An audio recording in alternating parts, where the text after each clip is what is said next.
कहानी की शुरुआत में हमारी मेन लीड हीरोइन युआनू को दिखाया जाता है, जो कि हॉस्पिटल में एक नर्स होती है। उसकी बेस्ट फ्रेंड सीयू बैठी होती है और उसको कहने लगती है, तुम मुझे ये बताओ रात को मेरा आईडी कार्ड कहाँ लेकर गई थी। तो उसको याद आता है कि रात उसकी फ्रेंड्स के साथ उसने बहुत पी रखी थी, तो रूम एंटर करने के लिए इसने इसी का आईडी कार्ड यूज किया होता है। ना इसकी बेस्ट फ्रेंड सीयू इसको कहती है कि मुझे ये बताओ, ये रिंग तो दिखने में बहुत कीमती नजर आ रही है, तुम्हें किसने दी। जैसे ही वो रिंग की तरफ देखती है तो उसको याद आता है कि इसकी रात नाइट स्पेंड होती है इन्हीं के क्लिनिक के टॉप सर्जन, जो कि हार्ट स्पेशलिस्ट हैं, किन हेजू के साथ।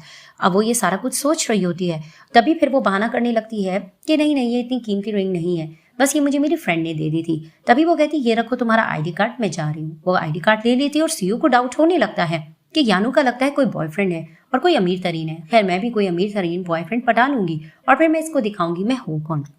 दूसरी तरफ से हमारी मेन लीड हीरो किन हेजू को दिखाया जाता है, जो कि टॉप सर्जन होते हैं और अपने असिस्टेंट से ये बात कर रहे होते हैं कि मुझे ये बात जाननी है कि रात कौन सी लड़की इस आईडी कार्ड के थ्रू मेरे रूम में एंटर की थी। तो वहां पर ही उसका फ्रेंड, जो कि डॉक्टर भी होता है और असिस्टेंट भी, वो उसको कहने लगता है कि मैं हैरान हो रहा हूँ कि 27 ईयर्स से आपने लड़कियों को टच नहीं किया था और किन फैमिली तो चाहती है कि आप शादी भी कर लो। आखिर वो कौन लड़की है जिसके साथ आपकी नाइट स्पेंड हुई है, और इतनी बड़ी कीमती रिंग जो कि आपकी मॉम ने आपको दी थी वो आप किसी और को कैसे दे सकते हो। तभी फिर वो उसको कहने लगता है कि तुम बातें कम करो, तुम ऐसा करो अपने काम पे ज्यादा ध्यान दो। वो उसको ये बात कहकर चला जाता है। सीन शिफ्ट होता दिखाया जाता है कि डॉक्टर किन जैसे ही एंटर करते अपने क्लिनिक पे, तो वहां पर जितनी लड़कियां खड़ी होती है वो उनको देखकर इंप्रेस हो रही होती है, क्योंकि वो बहुत ज्यादा हैंडसम होते हैं। और वहां पर ही उनका फ्रेंड उनको बताने लगता है कि जिस लड़की के साथ आपकी नाइट स्पेंड हुई वो नर्स ही थी, मैं इसके बारे में मजीद मालूमात लूंगा। वहां पर ही दिखाते हैं एक हार्ट पेशेंट जा रहा होता है स्ट्रेचर पे और यानू उसको कंट्रोल कर रही होती है। वो जहां से क्योंकि नर्स होती है वो गुजरती है, तो किन हेजू जैसे उसकी तरफ देखता है तो उसको लगता है कि ये स्मेल मुझे सूंगी सूंगी नजर से आ रही है, और वो उसको देखने लगता है। फ्लैशबैक में दिखाया जा रहा होता है कि किस तरह से इनका नाइट स्पेंड हुआ था। ये दोनों बहुत ज्यादा हॉट हो रहे होते हैं बेड पर और इनका रोमांटिक नाइट स्पेंड हो चुका होता है। जैसे ही सुबह में जाग होती है युआनी की, तो वो किन हेजू को अपने साथ देखकर शॉक्ड होती है और वो सोचती है कि तो टॉप सर्जन है यहाँ के और मेरा उनके साथ नाइट स्पेंड हुआ है और मैं एक आम सी नर्स हूँ। अगर उनको ये बात पता चलेगी तो वो तो मुझे इस क्लिनिक से निकाल सकते हैं, मुझे जल्द यहाँ से जाना चाहिए। और उसको याद आता है कि क्लास रीयूनियन का रात में होता है, जिसकी वजह से इसको बहुत ज्यादा ड्रग दे दिया गया होता है। और जैसे ही ये बहुत ज्यादा आउट ऑफ कंट्रोल हो रही होती है तो एक रूम में जा रही होती है और इसने अपनी फ्रेंड का आईडी कार्ड लॉग इन किया होता है। वहां पर ही सामने से डॉक्टर किन हेजू आ रहे तो उनको भी ड्रग दिया गया होता है और वहीं फाइनली ये लोग रूम में चले जाती है। सब कुछ होता है, ये सब कुछ सोचकर वो बहुत घबरा रही होती है कि मुझे अपनी आइडेंटिटी को छुपाना चाहिए, किन हेजू को नहीं पता चलना चाहिए। वो कपड़े वगैरह उठाती है और वहां से तुरंत चली जाती है। अब दिखाते हैं कि उस पेशेंट की सर्जरी चलना होती है, तो किन हेजू ऑपरेशन के लिए अंदर चला जाता है थिएटर, और जैसे ही ऑपरेशन सक्सेसफुल हो जाता है युआनू उसके साथ खड़ी होती है और वो बहुत ज्यादा थक चुकी होती है। उसको थोड़ा चक्कर आने लगते हैं तो किन हेजू उसको संभाल लेता है और उसको कहता है तुम ठीक हो ना। तो कहती हाँ मैं ठीक हूँ, और मन में सोचने लगती है कहीं इसको पता ना चल जाए कि रात में ही इसी के साथ थी। वहीं उसका फ्रेंड आकर उसको कहने लगता है कि जिस लड़की को आप ढूंढ रहे थे उसकी आइडेंटिटी पता चल गई है। तो दिखाया जाता है कि सामने सीयू आती है और डॉक्टर किन उससे यही क्वेश्चन कर रहे होते कि रात रूम नंबर 88 में तुम आई थी तो तुम्हारा क्या मकसद था। तो वो जैसे ही ये बात सोचती है उसको याद आता है इसका आईडी कार्ड तो रात यानू के पास था, और वहां पर ही वो कुछ बोलने जा रही होती है तो उसका फ्रेंड उसको टोक कर कहने लगता है कि आप घबराओ मत, रात आप किन हेजू के साथ थी और 28 ईयर से इसने किसी लड़की को टच नहीं किया। ये तो बहुत खुशकिस्मती की बात है कि किन फैमिली में कोई पहली लड़की है जिसे डॉक्टर किन ने पसंद किया है। जैसी वो ये बात सुनती है वो हैरान होने लगती है, क्योंकि उसका फ्रेंड रिस्पॉन्सिबिलिटी लेने की भी बात कर रहा होता है और वो समझ जाती है कि ये बहुत ज़्यादा रिच है तो मुझे ये आइडेंटिटी फेक रखनी चाहिए। तो वो उसको कहने लगती है कि हाँ मुझे पता है कि रात में आपके साथ थी तो आपको ये रिस्पॉन्सिबिलिटी लेनी चाहिए। तभी फिर उसको कहता है जहाँ तक मुझे याद है मैंने उस लड़की को रिंग दिया था, तो रिंग तुम्हारे पास कहाँ है। तो उसको याद आता है कि रिंग तो उसने यानू के हाथ में देखा था। वहां पर ही वो झूठ कहने लगती है कि रिंग तो बहुत ज्यादा कीमती चीज है, इसीलिए मैंने सोचा कि मैं यहाँ पर ना लेकर आऊँ, वो मैंने घर में संभाल के रखी हुई है। तभी फिर वो उसको कहता है चलो ठीक है मैं रिस्पॉन्सिबिलिटी लेने के लिए तैयार हूँ, और वो उसको कार्ड भी दे देता है और उसको अपना एड्रेस देकर कहता है कि कुछ देर बाद तुम्हें कुछ लोग पिक कर लेंगे, तो मेरे वहां पर घर पर आ जाना। जिसे सुनकर वो बहुत ज्यादा हैप्पी होने लग रही होती है और वो बहुत ज्यादा लालची भी हो रही होती है। वो जैसी वहां से निकलती है देखते किन हेजू उसको देखकर सेटिस्फाइड नहीं हो रही, तो उसका फ्रेंड भी उसको कहता है आप सेटिस्फाइड नहीं लग रही। तो उसको कहता है कि मुझे इसके बारे में मजीद मालूमात लेने कि आखिर मसला क्या है। इधर से दिखाते हैं कि जैसे ही ख्वाब देखी जा रही होती है बैठकर सीयू कि मैं बहुत ज्यादा अमीर हो जाऊंगी। वहां पर ही दिखाते हैं कि भागकर यानू आती है और कहने लगती है क्या तुम्हारे पास कोई अच्छा सोप है, मैंने ये रिंग उतारनी है। रिंग को देखती ही वो समझ जाती है कि इसी रिंग के बारे में किन हेजू बोल रहा होगा। वो उसको कहने लगती है कि रिंग तो बहुत ज्यादा प्यारी नजर आ रही है, मैं तुम्हें इसके लिए पेमेंट देने के लिए तैयार हूं, क्या तुम मुझे ये रिंग दे सकती हो। तो हैरान होती है यानू कि तुम्हें तो मेरी चीजें पसंद नहीं आती थी, तुम एतराज करी और अब तुम ये लेना चाहती हो। तो वो उसको कहती है कि हाँ क्यों नहीं। वो उतारने जा रही होती है कि अचानक उसकी उसी कार्ड पे नजर पड़ती है जिसे देखकर वो शॉक्ड होती है और कहती है ये तो डॉक्टर किन के विले का एड्रेस है। तभी वो उसको कहने लगती है कि नहीं, मेरा बॉयफ्रेंड है, वो भी वहां पर रहता है। जिसे सुनकर हैरान होती है यानो कि क्या तुम्हारा बॉयफ्रेंड भी, इसके बारे में तो तुमने मुझे नहीं बताया। तो उसको कहती है मुझे याद नहीं रहा था। वहां पर ही वो उसको गाइड करने लगती है कि तुम्हारा कैरियर है, फिलहाल तुम अपने कैरियर पर फोकस करो। तो सीयू उसको टक्का जवाब देती है, इट मीन्स कि तुम जेलस हो रही हो, तुमसे रहा नहीं जा रहा ना कि मेरा रिच बॉयफ्रेंड है जिसे देखकर तुम जेलस हो रही हो। तो यानू उसको कहती है कि तुम मुझे गलत समझ रही हो, तुम्हें पता है कि मैं हमेशा तुम्हारी खुशी में खुश होती हूँ, तुम इस तरह क्यों सोच रही हो। लेकिन वो नेगेटिव लड़की होती है, वो उसको बुरा भला कहकर वहां से चली जाती है। अब दिखाते हैं कि बार बार यानू यही सोच रही थी, मेरी कैसे उतारूं, मुझे समझ नहीं आ रही कि अचानक से पीछे से इसकी और फ्रेंड्स आ जाती है और इसको न्यूज़ देने लगती हैं कि तुमने टॉप किया है, तुम्हारे एग्जाम्स आ चुका है रिजल्ट, और इस तरह से तुम्हारी प्रमोशन भी हो सकती है। जिसे देखकर ये बहुत ज़्यादा हैप्पी होने लगती है। और वहाँ पर ये एक और नर्स जैंग होती है जो इनकी हेड होती है और वो इसकी खुशी को देखकर जेलस हो रही होती है क्योंकि वो भी विलन टाइप की होती है। अब दिखाते हैं कि सीयू को पिक करने के लिए आ जाते हैं किन के बंदे, और वहां पर ही वो जैसे उस घर में एंटर करती है वो देखकर हैप्पी हो जाती है और उसको कार्ड भी दिया जाता है कि तुम जो पैसा चाहो यूज कर सकती हो। और वो बहुत ज्यादा लालची हो रही होती है कि ये तो बहुत बड़ा बिला है, मेरे तो दिन निकल आए हैं, और मन में प्लान करने लगती है कि अब यानू का जो कुछ है वो सिर्फ मेरा हो जाएगा। सीन शिफ्ट होता है, दिखाया जाता है कि यानू अपने रिजल्ट का सेलिब्रेशन करने के लिए सबके लिए ड्रिंक्स लेकर आती है। अब सब लोग बहुत ज्यादा हैप्पी हो रहे होते हैं और डॉक्टर जैंग बहुत ज्यादा वहां पर जेलस हो रही होती है। अब वो जैंग के पास जाती है और उसको ड्रिंक देकर थैंक्स करने लगती है कि इन 3 सालों में तुमने मेरा बहुत ध्यान रखा। लेकिन वो उसको जेलस होकर कहने लगती है इतना अच्छा भी रिजल्ट नहीं है जितना तुम बहुत ज्यादा खुश हो रही हो। लेकिन यानू उसको कहने लगती है आपको आखिर मेरे साथ क्या मसला चल रहा है, मैंने तो आपको बहुत आराम से बात की। उस चीज को लेकर इन दिनों की आर्गुमेंट चलती है और जैंग उसको बहुत ज्यादा बातें सुनाने लग रही होती है। तभी वो कहती है खैर मैं तुमसे बहस नहीं करना चाहती। यानू जाने लगती है, जैंग जान के अपना पाँव अटकाती है जिससे लटक कर वो गिर जाती है। जैसे ही वो गिरती है तो वहां पर ही वो कहने लगती तुम ऐसा कैसे कर सकती हो। तो जैंग कहती है तुम्हारी ये मजाल के तुम मुझसे इस तरह से बदतमीजी करो। वहां पर ही दिखाते हैं कि डॉक्टर किन हेजू आ जाते हैं और आकर कहने लगते हैं कि मेरे क्लाइंट्स आपस में क्यों लड़ रहे हैं। तो वो जैसे ही उसको देखते तो कहती है यहाँ पर क्या कर रहा है, दोबारा से वो अपनी रिंग छुपाने लग रही होती है। वहां पर ही दिखाते कि जैंग इस पे उल्टा इल्जाम लगा रही होती है और किन हेजू के सामने इसके कैरेक्टर असैसिनेशन भी कर रही होती है। किन हेजू जैसे इसकी बात सुनता है तो वो जैंग से कहने लगता है कि मैं नहीं चाहता कि मेरे हॉस्पिटल में कॉलीग्स इस तरह से एक दूसरे के कैरेक्टर पे बातें करें और इस तरह से लड़ाई करें। मुझे तुम्हारी बात पसंद नहीं आई है, इसीलिए मैं तुम्हें यहाँ से फायर करता हूँ। जिसे देखकर जैंग को गुस्सा आने लगता है और वहां पर ही वो कहता है कि आज से मुझे फीमेल असिस्टेंट की वैसी जरूरत है, तो यानो तुम मेरी फीमेल असिस्टेंट बनो, तुम्हारा रिजल्ट भी अच्छा है। तो वो हैरान होती है। जैसे ही उसको अंदर ले जाता है वो खामोश खड़ी होती है और अपना हाथ छुपा रही होती है। किनेज उसको कहने लगता है कि क्या हुआ, क्या तुम मेरी नर्स बनने के लिए रेडी नहीं हो। तो उसको कहती कि नहीं, मैं इतनी ज्यादा काबिल नहीं हूँ, इसीलिए मैं कह रही हूँ आप किसी और को रख लो। तभी फिर वो उसको कहता है कि लगता है तुम्हें लगता है कि मेरा देखने का नजरिया ठीक नहीं है तो तुम मुझे ऐसा कह रही हो। तो कहती नहीं नहीं, मेरा ये मतलब नहीं है, आप टॉप सर्जन हो और मेरी क्या मजाल कि मैं आपके साथ काम कर सकूं। तो वो उसको कहता है क्या तुम्हारे दिल में कोई और बात है जो तुम छुपा रही हो। तो वो उसको कहने लगती है नहीं ऐसा कुछ भी नहीं है, तुम्हें ऐसा क्यों लग रहा है। वो उसके करीब जाने लगता है तो ये रिंग छुपा रही होती है तो वो उसका हाथ देख लेता है कि इसका हाथ जख्मी है। तभी वो उसको कहता है कि तुम नर्स हो, सबसे पहले तुम्हें अपनी केयर करनी चाहिए फिर दूसरों की। तो उसको कहती मेरे जहन से निकल गया। वहां पर वो फर्स्ट एड बॉक्स निकालता है और उसको मरहम पट्टी करने लग रहा होता है। वो उसकी तरफ देखी जा रही होती कि रात तो मैंने उसको इतना ध्यान से नहीं देखा था, ये कितना ज्यादा हैंडसम है। तो उसको कहता है क्या हुआ, ठीक है ना। तो उसको कहती हाँ बहुत ही ज्यादा खूबसूरत हो। कहता क्या मतलब। तभी वो बात चेंज करके कहती नहीं मैं तो तुम्हारी काम की तारीफ कर रही थी। वहां पर ही मजीद उसको असिस्टेंट की जिम्मेदारियां उसको दे रहा होता है। वो जाने लगती है तो वो फिर से गिरने लगती है और वहां पर ही वो किन हेजू के लैब पर बैठ जाती है। इन दोनों का फिर से इंट्रैक्शन होता है, दोनों एक दूसरे को देख रहे होते हैं। तो डॉक्टर किन हेजू का फ्रेंड आता है और आकर कहने लगता है ये सब कुछ क्या चल रहा है। तो ये दोनों साइड पर होकर खड़े हो जाते हैं। तभी वो कहता है तुम दोनों के दरमियान कुछ चल रहा है। तो वहां पर ही उसको कहने लगती नहीं ऐसा कुछ नहीं है। और वो किन हेजू को कहने लगता है कि आपकी ऑलरेडी एक गर्लफ्रेंड भी है, फिर भी आप ऐसा कर रहे हो। जैसी वो ये बात सुनती है तो वो हैरानगी से कहती क्या गर्लफ्रेंड भी है। वहां पर ही किन हेजू खामोश हो जाता है। तो वहां पर ही किन हेजू का फ्रेंड यानू को अपने करीब करके कहता है कि ठीक है तुम इस पे ज्यादा ध्यान मत दो, इसकी तो ऑलरेडी गर्लफ्रेंड है। तो मुझे देख लो, मैं इससे ज्यादा हैंडसम हूँ, तो मेरे साथ भी लाइन मार सकती हो। तो मन में किनेजो को थोड़ी सी जेलसी होने लगती है तो वो अपने फ्रेंड को थोड़ा डांट देता है कि तुम अपने कान पर ध्यान दो। और वहां पर ही वो यानू को ऑर्डर करता है कि एक ऑक्शन में मुझे जाना होगा तो तुम मेरी असिस्टेंट हो तो तुम मेरे साथ ही चलोगी। तो वो कहती है ठीक है। सीन शिफ्ट होता दिखाते यानू बैठकर ये डिस्कस कर रही होती है कि मैं किन हेजू के साथ ऑक्शन में आखिर क्यों जाऊं, दिखने में तो ये बहुत ज्यादा रूड नजर आने लगा है। वो आकर कहता है कि तुम आखिर कह क्या रही हो। तो वो उसको कहती कुछ नहीं।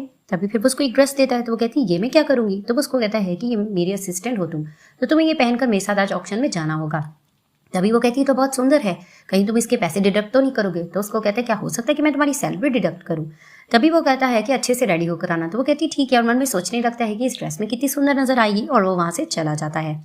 अब दिखाते हैं कि जैसे ही ये घर में जाता है वहां पर ही सामने सीड्यूस करने के लिए सीयू इसके पास आती है। तो वो उसको रोककर कहता है कि जूनियर ऑक्शन में तुम्हें मेरे साथ जाना होगा। तो वो कहती है ठीक है। तो फिर वो उसको कहता है कि जो रिंग मैंने तुम्हें दी थी वो जरूर लेकर आना, वो मेरी मॉम की दी गई रिंग है।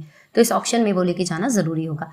तभी फिर वो उसको कहती है कि ठीक है। तो वो उसको कहता है कि क्या हुआ, कहीं वो रिंग खो तो नहीं गई। तो वो उसको कहती है नहीं, मैं नर्स की ड्यूटी करी थी, मैं वहाँ पर ही भूल आई हूँ। तभी फिर वो उसको कहता है कि ठीक है, मैं युआनू को कॉल करता हूँ। तो उसको कहती है युआनू को तुम जानते हो? तो उसको कहता है कि हाँ, मैंने उसको अपनी फीमेल असिस्टेंट रख लिया है, वो वैसी आएगी, लेते हुए आएगी। तभी फिर वो उसको कहती है कि ठीक है तुम कह देना, बल्कि मुझे याद आया मेरे सूटकेस में है। तभी वो कहता है कि बहाना मत करो, बहरहाल जो भी हो वो रिंग वहां पर आना जरूरी है ताकि फिर वो सबके सामने में तुम्हें गिफ्ट दे सकूं। तो दिखाया जाता है कि जैसे ही किन्हेजू उस ऑक्शन में पहुंचता है, वहां पर ही वो अपने एजेंट से कहने लगता है कि जो लड़की रिंग लेकर आएगी उसको वो रिंग उससे तुम ले लेना। तो फिर वो उसको कहता है ठीक है। जैसे ही वो वहां पर जाता है तो दिखाते हैं यानू चुप कर खड़ी होती है और मन में सोचने लगती है कि अब मैं क्या करूं, मुझे समझ नहीं आ रही रिंग में कैसे उतारूं। अगर मेरे हाथ में रही तो किन्हेजू को मुझ पे डाउट हो जाएगा। और दूसरी तरफ से दिखाते कि सीयू ने कुछ गुंडे भेजे होते हैं कि युआनू से वो रिंग उतार कर उसको जरूर पहुंचाए। और वो गुंडे यही डिस्कस कर रहे होते हैं कि ये रिंग की तो कीमत बहुत ज्यादा लगती है, तो ये रिंग हम कैसे करें। जैसे यानू वहां खड़ी होती है तो किन्हेजू का बंदा पीछे आता है और उसको कहने लगता है कि मैडम आप है ना। तो उसको कहती क्या मतलब। तो फिर वो उसको कहने लगता है कि किन्हेजू ने कहा है कि जो रिंग आपने पहनी हुई है वो ज्वेलरी ऑक्शन में हमें दिखानी है, तो हमें चलना होगा। तो वो उसको कहती है ठीक है। तो वो जैसे तैसे रिंग उतार कर वहां चली जाती है। इधर से दिखाते हैं कि जैसे ही सीयू बैठी होती है किन्हेजू के साथ, तो उसको कहने लगता है कि तुम्हें क्या हुआ। तो फिर वो उसको कहती कुछ नहीं। तो वो कहता है नर्वस क्यों हो। कि अचानक दिखाते हैं कि किन्हेजू का बंदा आकर उसको कान में कहता है कि रिंग जिसके पास है वो हमें लड़की मिल गई है। तो अचानक से उसको डाउट होने लगता है सीयू पर और उसे कहने लगता है कि मुझे तुम पर डाउट हो रहा है, तुम ये बताओ कि रिंग कहाँ है, तुम मुझसे बार बार रिंग की बात पे घबरा क्यों जाती हो। तो वहां भी उसको कहने लगती सब लोग देख रहे हैं, इस तरह मैं नहीं चाहती सबको पता लगे तुमने और मैंने नाइट स्पेंड की थी, ये तुम क्या कर रहे हो। लेकिन वो उसको कहता है कि नहीं, तुम मुझसे कुछ छुपा रही हो, मुझे पता है उस रात तुम नहीं थी। उसको इसमें बहुत ज्यादा डाउट हो रहा होता है, लेकिन वो कहती नहीं तुम्हें गलत फील हो रहा है, ऐसा कुछ भी नहीं है। तो उसको कहता है कि वो कीमती रिंग है, मेरी मॉम की दी गई है, तुम मुझसे कुछ ना कुछ जरूर छुपा रही हो, बताओ वो रिंग कहाँ है। तो वहां पर ही दिखाते हैं कि सामने स्टेज पर आकर यानू आ जाती है और किन्हेजू का बंदा उसको इंट्रोडक्शन कराने लगता है। तो दिखाते हैं फ्लैशबैक में दिखाया जा रहा था कि जैसे तैसे उसने रिंग उतार ली होती है और उस डब्बे में रखते और आकर इंट्रोडक्शन उस रिंग का देने लग रही होती है। वहां पर ही दिखाते हैं कि सीयू अपना मुंह छुपाने लग रही होती है कि ये पहचान ना लेके मैं किन्हेजू के साथ बैठी हूँ। तो किन्हेजू उसको देखकर कहता है तुम अपना मुंह क्यों छुपा रही हो। तो उसको कहती है नहीं, मैं बस कुछ अनकंफर्टेबल सा फील कर रही हूँ, ऐसा कुछ नहीं, मेरी तबीयत अपसेट हो रही है। तो फिर वहां पर ही दिखाते वो मन में सोचने लगता है कि रिंग तो इसके पास आ चुकी है, खैर मुझे ये सीयू को गिफ्ट देना होगा, मैं कुछ ज्यादा ही सोच रहा हूँ। तो वो जाता है वहां से रिंग ले लेता है और इसको गिफ्ट देता है और घर ले आता है। अब जैसे ही ये लोग घर पहुंचते हैं तो सीयू सीड्यूस करने लग रही थी किन्हेजू को। तो वहां पर ही वो जैसे इसके करीब होती है तो उसको अजीब सी स्मेल आने लगती है, वो उसको दूर करता है। तो उसको कहता है कि तुमने कौन सा परफ्यूम लगाया है। तो उसको कहती है कि वही परफ्यूम जो तुम्हें पसंद है, तुम्हें डार्क सेंट ज्यादा पसंद है ना। तो उसको कहता है तुमसे किसने कहा है। वहां पर ही वो एतराज करने लगता है कि आज के बाद ये वाला परफ्यूम मत लगाना, और उस लड़की को इस पर डाउट होने लग रहा होता है। तो फिर वहां पर ही सीयू मन में सोचने लगती है कि इसको तो स्मेल की भी इतनी ज्यादा पहचान है, कहीं युआनू से पता नहीं कौन सी स्मेल इसको आई थी जो ये मुझ पर एतराज कर रहा है, मुझे इस लड़की को कुछ करना होगा। तो दिखाते हैं कि नेक्स्ट डे किन्हेजू को डाउट हो रहा होता है, वो अपनी फ्रेंड से यही डिस्कस कर रहा होता है जिस लड़की के साथ मैंने नाइट स्पेंड की थी मुझे ये वो नहीं लग रही है, मुझे उस जैसी उससे स्मेल फील नहीं हो रही। तो उसका फ्रेंड मजाक बनाने लगता है कि स्मेल से आप कैसे पहचान सकते हो। तो उसको कहते हैं कि नहीं, वो स्मेल कुछ ज्यादा हिस्पिशियस सी थी। तो वहीं दिखाते हैं कि युआनू आती है और वो ड्रेस वापस करने जा रही होती है किन्हेजू को। तो उसको कहता है तुम वापस क्यों कर रही हो। तो उसको कहती है कि बहुत ज्यादा कीमती ड्रेस है, मैं नहीं रख सकती। तो फिर वो अपने फ्रेंड को कहते हैं डस्टबिन में फेंक दो। तो वो कहती क्यों, डस्टबिन में क्यों। वहीं उसका फ्रेंड मजाक करने लग रहा होता है कि लगता है कि तुमने सही से वॉश की नहीं होगी और हमारे बॉस को ये चीज़ अच्छी नहीं लगती है। खैर मैं उसको सुंघा के दिखाता हूँ कि तुमने सही से वॉश की भी है कि नहीं।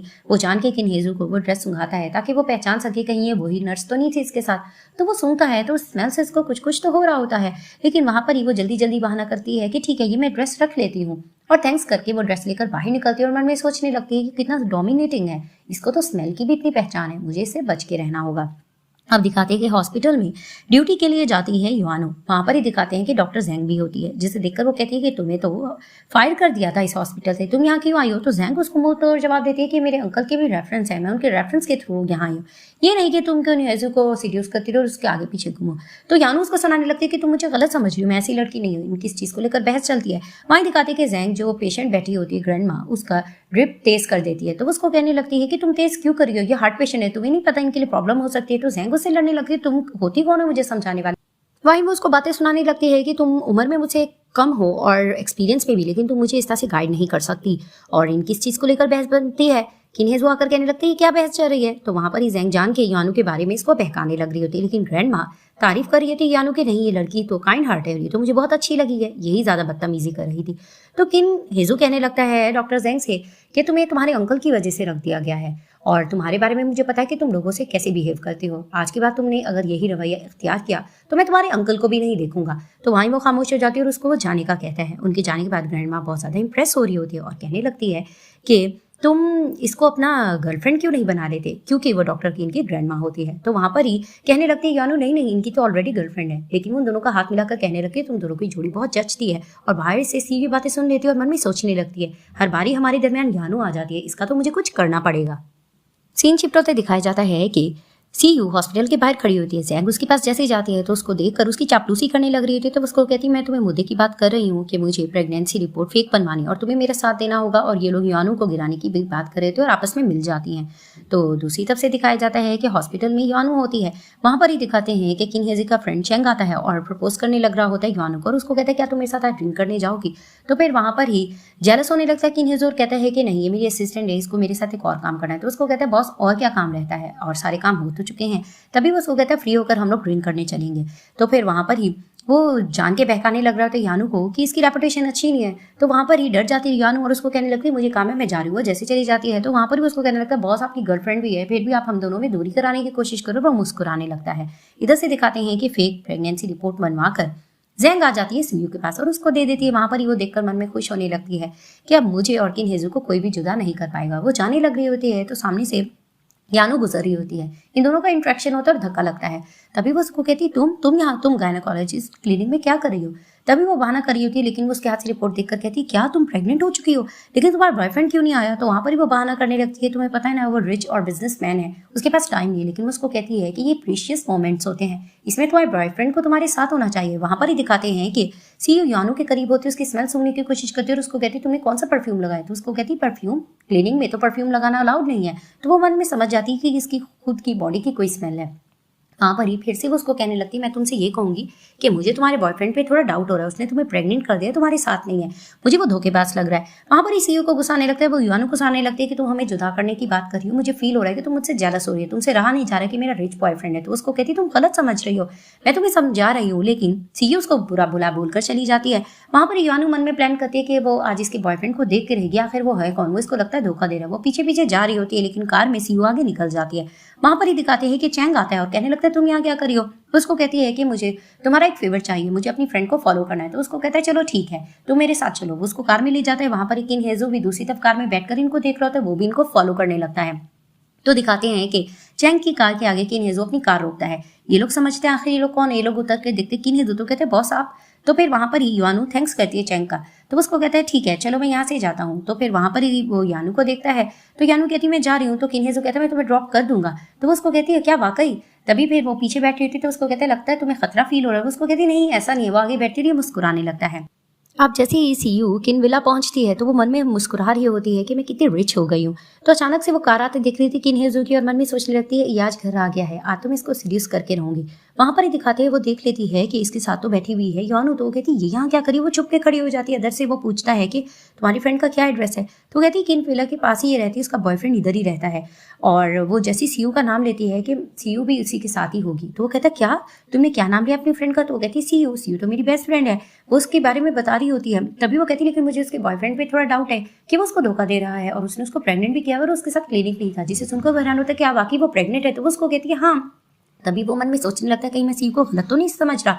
तो फिर वहां पर ही वो कार जाकर आगे रोकता है। तो फिर उसको कहती कार क्यों रोकी। तो उसको कहता है बहुत ज्यादा रात हो गई, तुम्हें घर वापस जाना चाहिए, तुम बाद में आना। तो उसको कह भी रही होती है कि नहीं मुझे आज उसको पकड़ना है, लेकिन वो उसको भेज देता है। वो कार से उतर कर चली जाती है। वहां पर ही वो पीछे से देख रहा होता है यानू को और उससे रहा नहीं जा रहा होता। उसको लग रहा होता है कि रात इसने इसी के साथ स्पेंड की थी। तभी फिर दिखाते हैं कि ये मुंह में बड़बड़ करते हुए जा रही होती है कि मैंने फजूल में इससे लिफ्ट ले ली, मुझे इसके साथ आना ही नहीं चाहिए था। कि अचानक पीछे से किन्हेजू आता है और इसको पकड़ता है और अपने करीब करता है। वहां पर इसको किस करने लग जाता है। जैसे इसको किस करता है ये शॉक्ड हो जाती है। तभी फिर वो उसको सॉरी करने लगता है। तो वो कहती है तुम्हारी गर्लफ्रेंड भी है। तो उसको कहता है सॉरी मैं थोड़ा सेल्फिश हो रहा हूँ, लेकिन मैं तुम्हें कुछ कहना चाहता हूँ। उसको जोर से थप्पड़ मारती है और वहां से चली जाती है। अब जैसे ही किन्हेजू घर जाता है तो सीयू उसके पास आती है उसको सीड्यूस करने के लिए, लेकिन वो उसको दूर करता है और उसको कहता है कि मुझे ये बताओ कि तुम हॉस्पिटल गई थी, तुम मुझसे कुछ छुपा रही हो। तो उसको कहती है कि हाँ मैं गई थी, मुझे तुम्हें कुछ सरप्राइज देना। वो कहता है क्या? तो वहां पर ही वो उसको रिपोर्ट कार्ड दिखाकर कहती है मैं प्रेग्नेंट हूँ। जिसे लेकर वो शॉक होता है क्या? तो उसको कहती है तुम्हारी लेबोरेटरी से ही मैंने टेस्ट करवाई, तुम देख सकती हो। तभी वो देखकर शॉक होकर कहते हैं एक मंथ में प्रेगनेंसी किस तरह से? तो वहां पर ही वो उसको कहने लगती है तुम मुझे चांस तो दो, तुम्हें मेरी रिस्पॉन्सिबिलिटी ली थी और तुम्हें क्या लगता है कि मैं एक अच्छी मदर नहीं बनूंगी? वो जानबूझकर ऐसा कहती है और फिर वहां पर ही उसके करीब आने लगती है, लेकिन वो उसको दूर अपने से भगा रहा होता है। उसको कहता है मुझे इसके बारे में सोचने का मौका दो। तो उसको कहती है तुम मेरे साथ ये कैसे कर सकते हो? तुम अभी भी इसके बारे में सोच रहे हो, हालांकि तुम्हें रिस्पॉन्सिबिलिटी लेनी चाहिए। उस रात मैं ही तुम्हारे साथ थी। लेकिन वो उसको ज्यादा भाव नहीं देता, उसको इग्नोर करके चला जाता है। वहां इसको गुस्से आने लगता है कि ये मेरे करीब आखिर क्यों नहीं आ रहा। नेक्स्ट डे हॉस्पिटल में किन्हेजू युआनू को बुलाता है। वहां पर ही वो जैसी जाती है वो थोड़ा इसे डर रही होती है क्योंकि इसने थप्पड़ मारा होता है। तो किन्हेजू उसके पास जाता है, उसको सॉरी करने लगता है कि मुझे कल इस तरह से नहीं करना चाहिए था, मुझे कंट्रोल कर लेना चाहिए था। तो वो उसको कहती तुम्हें सॉरी करने की जरूरत नहीं, मैं सॉरी करूंगी। वहां पर ही दोनों एक दूसरे सॉरी कर लेते। तो उसको कहते हैं ठीक है, इसके लिए तुम फिर क्या कंपनसेट करोगी? तो उसको कहती है कि हाँ मैं तुम्हारे लिए कुछ लाई हूँ। उसको एग देती तो वो कहता है एग ये मैं क्या करूंगा? तो उसको कहती है इससे तुम्हें डबल फायदा, तुम खा सकते हो, तुम्हें एनर्जी आएगी और जो तुम्हें स्वेलिंग वगैरह कहीं पर हो तो रब करने से स्वेलिंग भी हट सकती है। तो वहां पर ही वो एग को तोड़कर उसको स्वेलिंग वगैरह हटाने की कोशिश करती है। वो मुस्कुराकर एग ले लेता है। तो उसको कहता है कि इन चीजों की जरूरत नहीं थी। तो वहां पर ही वो शर्माती है और वहां से चली जाती है। वहां पर ही दिखाते हैं कि कुछ देर बाद आ जाता है उसका फ्रेंड और आकर उससे एग लेकर खाने लगता है। तो उसको डांटने लगता है कि वो मुझे मिला था, तुम्हें भूख लग रही थी, तुम कहीं और से नहीं ले सकती थी। दूसरी तरफ दिखाते सीयू अपने रूम में परफ्यूम का वेट कर रहे थे और मेड से परफ्यूम मंगवाती है। तो वो जैसे ही परफ्यूम लेकर आती है वो सुनकर कहती ये नहीं था और तोड़ देती है और गुस्से से मेड पर गुस्सा करने जा रही होती है। किन्हेजू घर आता है और आकर डांटने लगता है सीयू को कि तुम मेरी मेड से ऐसे बात कैसे कर सकती हो, मेरी मॉम की उम्र की है। वहीं वो अपनी मेड को कहता है कि बहुत टाइम हो गया, तुम रेस्ट करने के लिए जाओ। वो चली जाती है। तो फिर वहां पर ही दिखाते हैं कि सीड्यूस करने के लिए फिर से वो उसके सामने आ रही होती है। तो यानू किसको कॉल आ जाती है कि इमरजेंसी आ चुकी है। तो वो उसको इग्नोर करके कहता है कि मुझे इमरजेंसी में जाना होगा, एक ऑपरेट करना है। तो वो जैसी जाती है तो वहां पर ही वो कहती है हमेशा हमारे दरमियान यानू आ जाती है, मुझे इसका कुछ करना पड़ेगा। अब जैसे ही ऑपरेशन के लिए किन्हेजू हॉस्पिटल के लिए जाता है, दूसरी तरफ से सीयू आ जाती है और जैंग की मदद लेती है कि तुम्हें कुछ ना कुछ यानू को फंसाने के लिए करना होगा और इसमें हल्की सी ड्रग डालनी हुई। तो वो उसको कहती है ठीक है। तो दिखाते हैं कि जैसे ही ऑपरेशन थिएटर में ये सब लोग होते हैं तो यानू उससे पहले इनके लिए कॉफी बनाकर आती है। सब लोग कॉफी लेते हैं, चैंग भी पीता है और जैंग भी। तो कुछ देर बाद दिखाते हैं जैंग ने उसमें कुछ मिला दिया होता है। तो चैंग की तबियत खराब होने लग रही होती है और उसको कहते हैं मेरे दर्द हो रहा है पेट में। तो जैंग भी नाटक कर रही होती है। वहां पर ही वो यानू पे ब्लेमिंग कर रही होती है कि इसने कॉफी में कुछ ना कुछ तो जरूर मिलाया होगा, लेकिन यानू कहती मैंने ऐसा कुछ नहीं किया, तुम मुझ पे इल्जाम क्यों लगा रही हो? लेकिन जैंग इसको नीचा दिखाने की कोशिश कर रही होती है। तो किन्हेजू कहता है कि ऑपरेशन में अकेला खुद कर लूंगा, तुम लोग जाकर अपना चेकअप करा कर आओ। इनके जाने के बाद यानू रोने लग रही होती है कि आखिर जैंग मुझे नीचा गिराने की कोशिश क्यों कर रही है। तो दिखाते हैं जैसे ही ऑपरेशन करके किन्हेजू आता है तो चैंग उससे पूछता है कि ऑपरेशन सक्सेसफुल हुआ कि नहीं। तो उसको कहता है हो गया है। तभी वो कहता है तुमने अपना चेकअप करवा लिया? तो उसको कहता है कि हाँ थोड़ा सा प्रॉब्लम आ रहा था। तभी लोग डिस्कस कर रहे होते कि यानू ऐसी लड़की नहीं है, वो दिल की अच्छी है, वो ऐसा नहीं कर सकती है। और वहां पर किन्हेजू कहता है हाँ मुझे इसके बारे में पता है, मुझे सर्विलांस वीडियो के थ्रू जानना है आखिर इस हॉस्पिटल में ऐसी हरकत कौन कर रहा है। और जैंग पर इनको वैसी डाउट होता है। तभी लोग कहते हैं कि हमें यानू से सॉरी करना चाहिए, वो ऐसी लड़की नहीं है, आज हम इसको ड्रिंक पे ले जाएंगे। तो किन्हेजू मान जाता है। अब ये लोग यानू को ड्रिंक पे लेके जाते हैं। वहां पर ही वो इनसे सॉरी करने लगती है। तो चैंग कहता है सॉरी करने की जरूरत नहीं है, हमें पता है तुम ऐसी लड़की नहीं हो, चलो आज हम तुम्हें महंगी सी वाइन पिलाते हैं। ये लोग आपस में वाइन पी रहे होते हैं और पीकर बहुत ज्यादा टली हो जाते हैं। वहां पर ही दिखाते चैंग अपनी दिल की बात इसको कराते तुम बहुत प्यारी लड़की हो, क्या तुम मुझसे शादी करोगी? तो किन्हेजू ये सब कुछ देख रहा था, उसको जलन होने लगती है। वहां पर ही वो इसके पास आकर खड़ा हो जाता है। यानू बहुत ज्यादा टल हो चुकी होती है। वो उसको जैसी देखती है उसके करीब आकर कहती है तुम तो मेरे बॉयफ्रेंड हो। तो वो कहता है क्या? वहां पर ही वो बेहोश हो जाती है। तो दिखाते हैं कि ये इसको रूम में लेकर आता है। वहीं आउट ऑफ कंट्रोल होने लगती है और कहती है एक बार फिर तुम मेरे साथ क्या ये सब कुछ करना चाहोगे? तो वो हैरानगी से इसको देख रहा होता है। वो भी टली हो रहा था और इनकी फिर से नाइट स्पेंड हो जाती है। जैसे ही सुबह में इसको होश आता है तो ये कहती क्या ये क्या हो गया फिर से? तो दिखाते किन्हेजू सामने आता है, जिसे देखकर वो थोड़ा एम्बैरेसमेंट फील करने लगती है और कहने लगती है कि कुछ ज्यादा गड़बड़ तो रात नहीं हो गई थी। तो वो भी इसको तंग करने के लिए इसके करीब आ रहा होता है और कहता है कुछ ज्यादा हो गई थी। वहां पर इसके करीब होकर इसको किस भी करता है। तो इसको दूर करके कहती है तुम मुझे बुरे लगते हो। तभी वो उसको कहता है कि ये मेरे कपड़े हैं, तो मैं असिस्टेंट हूँ, मुझे पहुंचा देना। वो कहते हैं ठीक है। तो दिखाती है जैसे ही क्लिनिक जाती है तो एक और असिस्टेंट को ये ड्रेस देने लग रही थी किन्हेजू का। तो उसको कहती तुम खुद जाकर दे दो, क्या तुम्हारी उससे लड़ाई हुई है? तो उसको कहती नहीं तुम खुद दे देना। वहां पर ही वो साइड पर जाने लगती है, इसको वॉमिट आने लग रही होती है और ये कहती मुझे वॉमिट क्यों आ रही है और मुझे पीरियड्स भी नहीं हो रहे। तो ये चेकअप कराती है, इसको पता लगता है कि प्रेग्नेंट है। तो ये हैरान हो जाती है, इसको पता चल जाता है कि इसके बच्चे के बाद किन्हेजू है। तभी वो सोचती है मैं इसके बारे में क्या करूँ, इसको बताऊं या ना बताऊं, लेकिन नहीं मुझे इसको नहीं बताना होगा। तो जैसे ही वहां पर आ जाती है जैंग, कहती है तुम ये क्या कर रही हो, तुमने काम नहीं करना? तो उसको कहती है हाँ मैं करने जा रही हूँ। तो जैंग को डाउट हो जाता है कि इसने कुछ छुपाया है फाइल्स के नीचे। तो वो देखती है, उसको पता चल जाता है कि ये प्रेग्नेंट हो चुकी है। अब जैसे ही वापस आती है यानू तो वो देखती है कि उसकी रिपोर्ट कार्ड हर जगह फैल दी गई होती है, जिसे देखकर वो कहती है ये हरकत किसने की है। वहीं जैंग आती है और इसकी रेपुटेशन की धज्जियां उड़ाने लगती है कि अच्छा प्राइवेट लाइफ तुम्हारी ऐसी है, तुम कितनी शेमफुल गर्ल हो, तुम्हें यहाँ रहना डिजर्व नहीं करता। तो वो उसको कहती है तुम ये कैसे कह सकती हो। तो इसकी प्रेगनेंसी को लेकर सब मजाक कर रहे होते हैं कि नीजू आता है और आकर कहते हैं ये सब कुछ क्या चल रहा है। तो जैंग बताने लगती है कि ये लड़की की प्राइवेट लाइफ अच्छी नहीं है, इसकी रेपुटेशन खराब है। तो वो प्रेगनेंसी रिपोर्ट दिखाती है जिससे देखकर वो हैरान होता है क्या तुम बाकी प्रेग्नेंट हो। तो उसको कहती मैं हूँ या ना हूँ ये मेरा पर्सनल मैटर है। तभी उसको कहते हैं इट मीन कि ये सच है। वहां पर ही डॉक्टर चैंग आता है और आकर कहने लगता है कि मैं तुम सबको बताना चाहता हूँ कि हम दोनों कपल हैं और इस बच्चे का बाप मैं हूँ, जिसे देखकर ये हैरान होते हैं। तभी पेकिन हेजू चैंग की तरफ देखकर कहता है क्या वाकई। तो उसको कहता है कि हाँ मैं सच कह रहा हूँ, हमने आपसे छुपाया था, हम कपल ही हैं। तभी वो उसको जोर से मुक्का मारता है क्योंकि वो जेलस हो रहा होता है। तो फिर वहां पर ही दिखाते हैं कि वो कहती है कि चलो हम यहाँ से चलते हैं। यानू जैसी जाने लगती है तो किन्हेजू उसको रोकता है। तभी वो कहती है कि मुझे जाने दो और वैसे भी मैं इस जॉब से रिजाइन कर रही हूँ, अब मेरा पीछा मत करना। तो वो चैंग के साथ वहां से चली जाती है। दिखाते हैं कि चैंग उसके पास जाकर बैठता है तो वहां पर ही वो उसको सॉरी कहती है मेरी वजह से तुम्हें धोखा खाना पड़ा। तो कहता है इट्स ओके। तभी वो कहता है कि मैंने तुम्हारी रेपुटेशन बताने के लिए सब कुछ किया है, तुम बताओ तुम ठीक तो हो ना। तो वो उसको कहती है हाँ मैं ठीक हूँ, लेकिन देखो तुम्हारी भी रेपुटेशन खराब हो सकती थी। तो कहता है इट्स ओके। तो फिर वो उसको कहता है ये तो बताओ इस बच्चे का बाप कौन है। कहती जो भी है कोई बदमाशी है, फिलहाल मैं तुम्हें नहीं बता सकती। तभी वो उसको कहता है कि तुम्हें मेरी जरूरत हो या किसी रिस्पॉन्सिबिलिटी की हो तो मैं तैयार हूँ, लेकिन उसको रोक दे के नहीं, इस बच्चे की केयर मैं खुद करूंगी, तो तुम्हें इसके बारे में सीरियस होने की जरूरत नहीं। वो कहता है ठीक है। दूसरी तरफ से दिखाते हैं कि चैंग जाते हैं किन्हेजू के पास। तभी वो कहता है कि तुम अभी तक नाराज हो। तो फिर वो उसको कहता है कि नहीं। तभी फिर उसको कहता है कि मैं तुम्हें ये बताना चाहता हूँ कि इस बच्चे का बाप मैं नहीं हूँ। तो उसको कहता है मुझे पता है। तो उसको कहता है तुम्हें पता भी फिर भी तुमने मुझे इतनी जोर से मुक्का क्यों मारा। तभी फिर वो उसको कहता है कि मजाक का मैटर नहीं था, तुम हर चीज को लेकर क्रेजी हो जाते हो, ये बहुत बड़ा मुद्दा था और तुमने ये अपने पर क्यों ले लिया। तभी वो कहता है कि उसकी रेपुटेशन खराब हो रही थी, इस वजह से मैंने ऐसा कर लिया है। तो किन्हेजू उसको कहने लगता है कि अगर वो लड़की तुम्हारे बारे में सीरियस हो जाए, तुमने इसके बारे में सोचा है। तो उसको कहते हैं कि नहीं ऐसा नहीं हो सकता, वो मेरे बारे में सीरियस नहीं, उसके दिल में कोई और है। वहां पर ही वो कहता है कि मुझे साफ पता है कि आप भी उसको पसंद करते हो, लेकिन आप मेरे आगे जता नहीं रहे। तभी वो उसको कहता है मैं ऑलरेडी एक लड़की को हर्ट कर चुका हूँ, अब मैं क्या करूँ। लेकिन चैंग उसको कहता है कि इस बार तुम अपनी दिल की सुनो, तुम्हें जो सही लगती है तुम्हें वही करना होगा। दूसरी तरफ से दिखाते हैं कि सीयू अपने घर में इंजॉय कर रही थी, ड्रिंक पी रही होती है। किन्हेजू जैसे घर जाता है तो मेड को कहता है कि सब कुछ क्या चल रहा है। तो उसको कहती है कि मैडम बहुत ज्यादा पी रही है। वो जैसे ऊपर जाता है उसको कहता है तुम प्रेग्नेंट और इतना पी रही हो। तभी फिर वो उसको सीड्यूस करने के लिए उसके करीब आती है, वो उसको धक्का दे देता है और उसका सारा झूठ उसको बता देता है कि मुझे पता है तुम प्रेग्नेंट नहीं थी। तो वो कहती क्या मतलब। वहीं फ्लैशबैक में दिखाया जाता है कि इसने सर्विलांस वीडियो के थ्रू देख लिया होता है कि सीयू जैंग मिले हुए थे। तो वो उससे पूछ भी लेता है कि तुमने ये सब कुछ आखिर किसके कहने पे किया है। तभी वो बता देती है कि मैंने सीयू मैडम के कहने पे किया है और उसी ने मुझसे फेक प्रेगनेंसी रिपोर्ट भी बनवाई।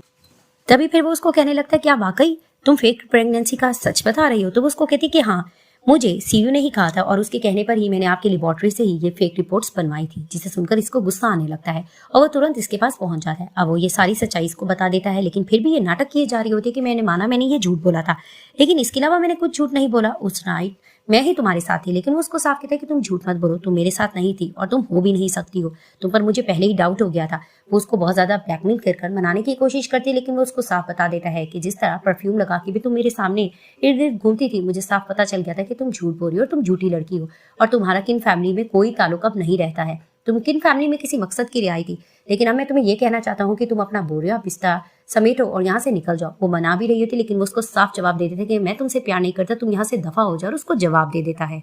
सीन शिफ्ट होता है, दिखाते हैं कि युआनू जा रही होती है, किन्हेजू उसका वेट कर रहा होता है, सामने से आता है और उसको रोक लेता है और उसको कहता है तुम्हें जाने की जरूरत नहीं है, तुम इस बच्चे की रिस्पॉन्सिबिलिटी अकेले कैसे लोगे। तो उसको कहती है तुम्हारा मैटर नहीं है, ये मेरा मैटर है। लेकिन वो उसको समझाने की कोशिश करता है कि तुम अकेले इस बच्चे को जन्म नहीं दे पाओगी, मैं तुम्हारी केयर करता हूँ और मैं इसकी रिस्पॉन्सिबिलिटी लेने के लिए तैयार हूँ। तो उसको कहने लगती है कि रिस्पॉन्सिबिलिटी भी तुम पर बनती है, फिर भी तुम ऐसा कह रहे हो। तो उसको कहती क्या मतलब, उस रात क्या तुम मेरे साथ थी, मुझे सच बताओ।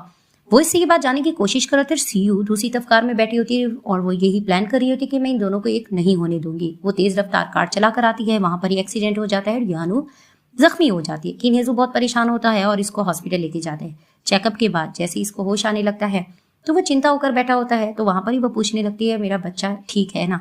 तो वो उसको कहता है कि तुम्हारा बच्चा बिल्कुल ठीक है। तो उसकी जान में जान आती है। वहां पर ही वो उसको कहने लगता है कि मुझे ये बताओ कि इस बच्चे को मैं रिस्पॉन्सिबिलिटी लेने के लिए तैयार हूँ। तभी फिर वो उसको कहती तुम बार बार ये बात क्यों कर रही हो, तुम्हारी ऑलरेडी गर्लफ्रेंड तो है ना। तो उसको कहने लगता है कि सीयू का नाम मेरे सामने मत लो, उसने मेरे साथ बहुत गलत किया और उसने ये सब कुछ फेक किया था। कहती क्या सीयू? तो उसको कहता है हाँ मेरी गर्लफ्रेंड का नाम सीयू ही था। तभी वो कहती क्या वो नर्स थी हॉस्पिटल में? तो उसको कहते हैं हाँ। तभी वो कहता है तुम्हें कैसे पता? अभी इसको सब कुछ पता। तो वो जान किससे सुनना चाह रहा था, तो वो बताने लगती है तो वो मेरी फ्रेंड थी और उस रात हॉस्पिटल में जब ये सारा हादसा हुआ था रूम नंबर 888 में मैं ही गई थी और इस तरह सब हुआ था और रिंग भी दी थी। तो वो कहता है क्या वाकई तुम थी? अब वो जान कैसे कहता है? तो वो कहती क्या तुम्हें पता था? तो उसको हंस के कहता है कि हाँ मुझे इसके बारे में पता था, मैंने ऑलरेडी इन्वेस्टिगेट कर लिया था और मुझे उस पर डाउट हो गया था। ये डिस्कस करे होते वहां पर ही चेंग आता है और आकर बताने लगता है कि बुरी तरह से एक्सीडेंट हुआ है सीयू का भी और उसकी लेग्स फ्रैक्चर हो चुकी हैं और उसको सही होने में टाइम लगेगा, शायद जिंदगी भी ना भी हो सके। वो चिंता हो रही होती है लेकिन किन हुजू कहता है कि वो लड़की तुम्हें डिजर्व नहीं करती थी, वो बिल्कुल अच्छी नहीं थी, ना तुम्हारे साथ सिंसियर थी, उसको छोड़ो। अब हमारा बच्चा होने वाला है, हमें उस पर फोकस करना चाहिए। वो ये बात सुनकर खुश होती है। तभी फिर वो चेन से रिंग निकालता है और उसको देकर कहता है मैं अब चाहूंगा कि ये रिंग हमेशा तुम अपने पास रखो और इसको कभी भी खोने मत देना। तो वो से रिंग लेकर वादा करती है कि लोग 7 जन्मों तक साथ रहेंगे और इसी तरह से इस ड्रामे की हैप्पी एंडिंग हो जाती है।